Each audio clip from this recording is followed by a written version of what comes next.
تو سرکار پیر و مرشد نے صابر صاحب کے مزار پر 3 باتوں کا عہد کیا اور سورج اور چاند کی سی استقامت سے آخری دم تک ان 3 باتوں پر آپ قائم رہے۔ آپ نے 3 باتوں کا وعدہ کیا کہ اس دنیا میں یا اللہ تیری اس دنیا میں جب تک میں زندہ رہوں گا تیرے دین کی تبلیغ کروں گا، تیرا ذکر کروں گا اور تیری مخلوق کی بے لوث خدمت کروں گا۔ تبلیغ دین کے لیے آپ نے جو کتابیں لکھیں یا دنیا میں سینکڑوں کے حساب سے پوری دنیا میں آپ کے مراکز ہیں جہاں پر آپ کی جماعتیں تبلیغ دین کا فریضہ سر انجام دیتی ہیں۔ اسی مقصد کے لیے آپ نے کتابیں بھی لکھیں اور ہر کتاب پر آپ کی ہر کتاب پر لکھا ہوتا ہے للتقسیم والتوزیع فی سبیل اللہ لانتفاع والنفع لجمیع امت رسول اللہ صلی اللہ تعالیٰ علیہ وسلم، کہ یہ کتاب نبی کریم صلی اللہ تعالیٰ علیہ وسلم کی امت کے فائدے کے لیے شائع کی گئی ہے۔ اس کی تقسیم و توزیع فی سبیل اللہ ہے۔ آپ نے ساری زندگی اپنی کسی کتاب کی کوئی قیمت نہیں رکھی اور کوئی کتاب ادارے نے نہیں بیچی، اور ادارے کی اتنی قیمتی کتابیں ہیں کہ ایسی کتابیں اور ایسے کاغذ پہ کتابیں سعودی عرب جیسے امیر ملک میں بھی نہیں شائع کی گئی۔ خاص کر آپ کی 2 کتابیں شورۂ آفاق اسماء النبی الکریم صلی اللہ تعالیٰ علیہ وسلم اور کتاب العمل بالسنہ۔ کتاب العمل بالسنہ یہ حدیث شریف کی کتاب ہے۔ ہر حدیث لکھنے سے پہلے آپ سرکار تازہ وضو کرتے تھے، 2 رکعت نفل پڑھتے تھے، پھر حدیث لکھتے تھے، اور اس پوری کتاب میں کوئی بھی ایک حدیث بھی ایسی نہیں ہے جس پر آپ کا عمل نہ ہو۔ یہ کتاب بھٹو کے دور میں مکمل ہوئی، 40 سال اس کتاب کی اشاعت پہ لگے۔ جب یہ کتاب لکھی گئی تو یہ کتاب اسلامی سربراہی کانفرنس جو بھٹو کے دور میں ہوئی تھی، شورۂ آفاق کانفرنس تھی، وہ اس کانفرنس میں تمام سربراہوں کو یہ کتاب سرکاری سطح پر تحفتاً دی گئی تھی۔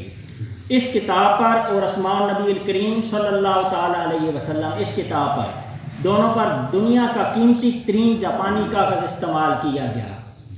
ہزاروں روپے مالیت کی ایک جلد، اور یہ تمام کتابیں فی سبیل اللہ تقسیم کی گئیں۔ اسماء النبی الکریم صلی اللہ تعالیٰ علیہ وسلم یہ 2142 صفحات پر 5 جلدوں میں مشتمل، 2142 صفحات کی یہ کتاب 5 جلدوں پر مشتمل ہے، اور اس میں نبی الکریم صلی اللہ تعالیٰ علیہ وسلم کے 1437 اسماء ہیں، اور یہ اسماء آپ کا روزانہ کا وظیفہ تھے۔ دلائل الخیرات وظائف کی ایک مشہور کتاب ہے جو بڑے بڑے اولیاء کرام نے اپنے معمولات میں شامل رکھی۔ دلائل الخیرات میں ایک جگہ پر نبی الکریم صلی اللہ تعالیٰ علیہ وسلم کے 200 اسماء مبارک لکھے گئے ہیں۔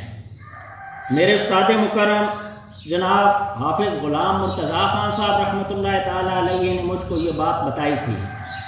انہوں نے دلائل الخیرات کی ایک عربی زبان میں شرح ہے، انہوں نے مجھے بتایا کہ میں نے اس شرح میں پڑھا ہے، جس بزرگ نے وہ شرح کی ہے انہوں نے لکھا ہے کہ اس کتاب میں نبی الکریم صلی اللہ تعالیٰ علیہ وسلم کے 200 اسماء مبارک ہیں۔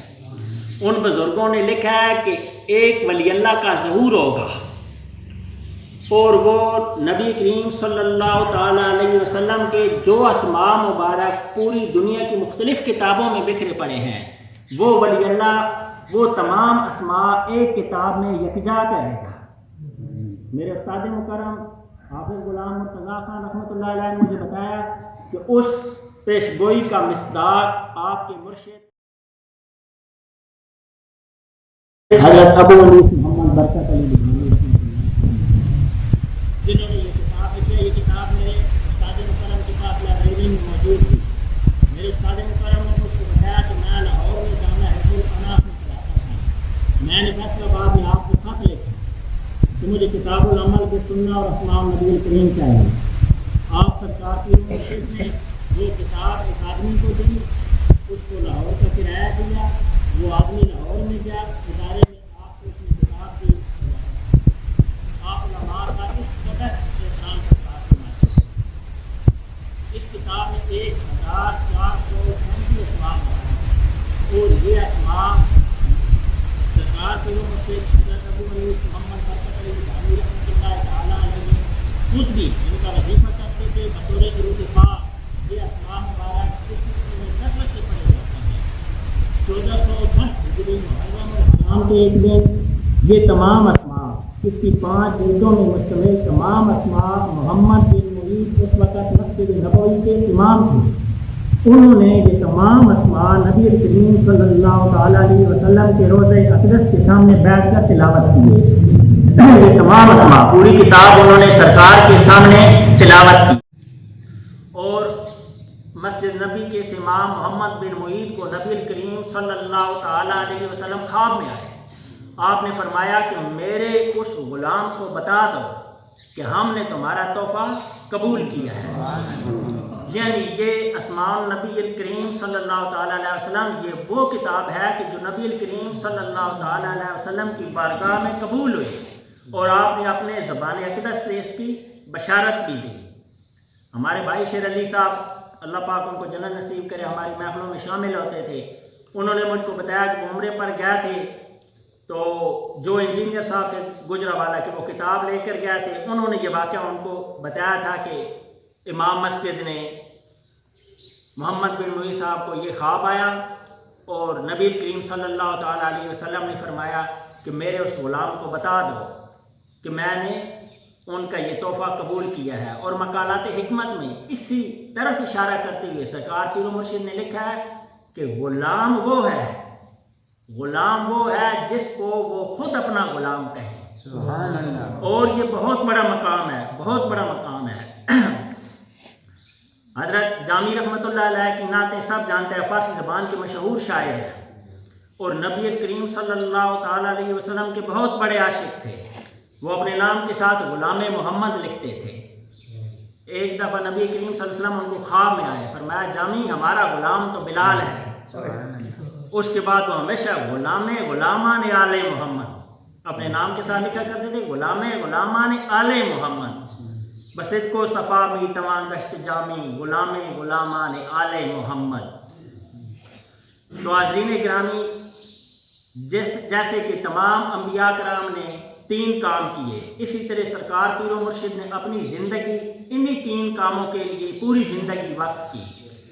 ذکر کا آپ نے وہ معیار قائم کیا, پوری دنیا میں ذکر کی تجدید کی اور خود اس پہ اس قدر عمل کیا کہ یا حیو یا قیوم 4,70,750 دفعہ یہ روزانہ کا آپ کا وظیفہ تھا. ایک دن کا یا حیو یا قیوم کا 4,70,750 دفعہ یا حیو یا قیوم آپ روزانہ پڑھا کرتے. اسی طرح 2,15,175 دفعہ یا ذوالجلال والاکرام روزانہ پڑھا کرتے. مختلف کلمات کا جو مجموعی تعداد ہے وہ تقریباً 8,70,000 کے قریب کلمات ہیں جو آپ روزانہ پڑھا کرتے تھے. انسانی عقل سے یہ باتیں بالا ہیں, ہم لوگ ایک دن میں 1 لاکھ نہیں پڑھ سکتے. آپ سرکار نے مقالات حکمت میں ایک جگہ لکھا ہے ہم ہوائی جہاز کے مسافر ہیں, دنوں کا سفر منٹوں میں طے کرتے ہیں. تو اولیاء کرام کے لیے وقت مسخر کر دیا جاتا ہے. اللہ تعالیٰ نے بھی قرآن پاک میں فرمایا وَاذْكُرِ اسْمَ رَبِّكَ وَتَبَتَّلْ إِلَيْهِ تَبْتِيلًا, اپنے رب کے نام کا ذکر کر اور سب سے ٹوٹ کر اسی کا ہو جا. آپ سورۃ مزمل کی بھی کثرت سے تلاوت کرتے تھے, سورۃ فاتح کی بھی کثرت سے تلاوت کرتے تھے. اس طرح قرآن پاک کی دیگر آیات. تو ذکر کا آپ نے وہ عالمی معیار قائم کیا کہ جس کو رہتی دنیا تک کوئی مات نہیں کر سکے گا. اسی طرح خدمت کے لیے آپ سرکار نے ہسپتال بنایا, دواؤں کے لیے دواخانہ ہے جہاں سے فی سبیل اللہ دوائیں ملتی ہیں, اور ہسپتال میں آنکھوں کے آپریشن ہوتے ہیں. ہزاروں کے حساب مادر ذات نابینا ٹھیک ہو چکے ہیں, لاکھوں کے حساب موتیا کے آپریشن ہوتے ہیں. کسی بندے سے کوئی 1 روپیہ تک فیس نہیں لی جاتی, تمام کام فی سبیل اللہ ہوتا ہے. اور خدمت کے تفصیل میں آپ کے ایک واقعہ آپ کے مریدین میں عام ہے.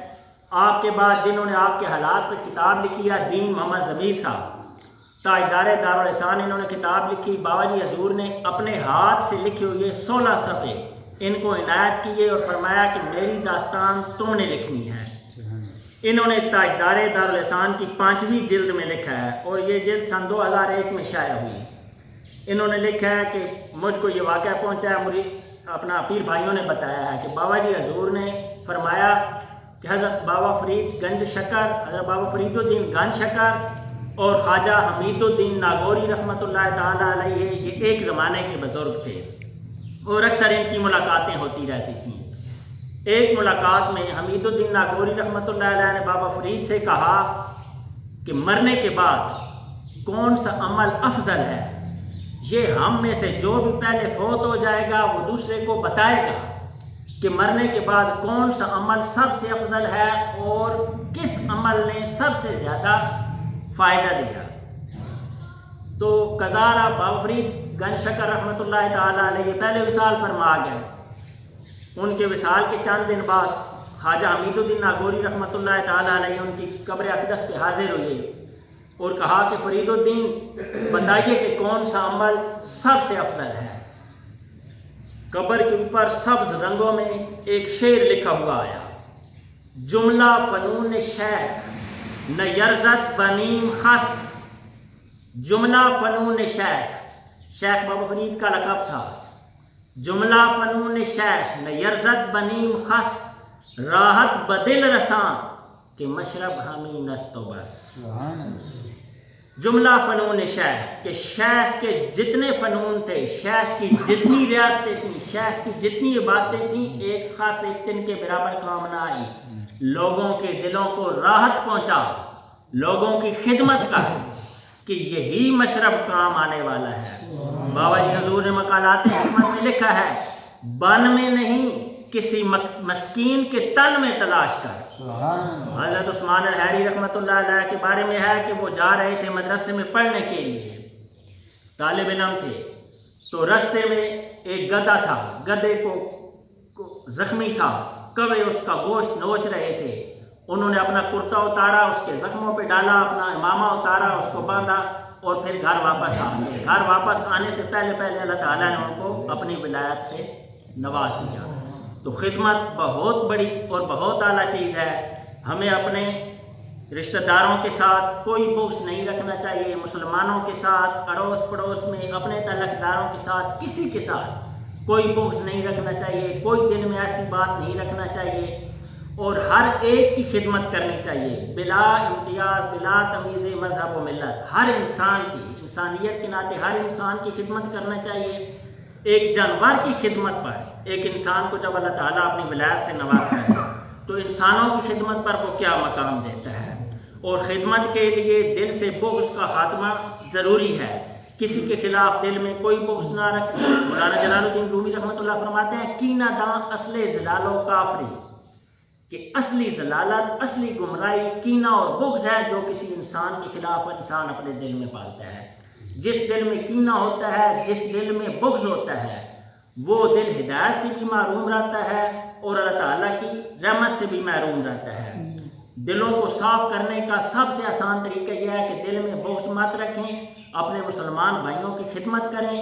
یا ایھا الذین آمنوا اذکروا اللہ ذکرا کثیرا، اللہ کا ذکر کریں، کثرت کے ساتھ کریں، اور دین کی تبلیغ کے لیے اپنے گھروں سے نکلیں۔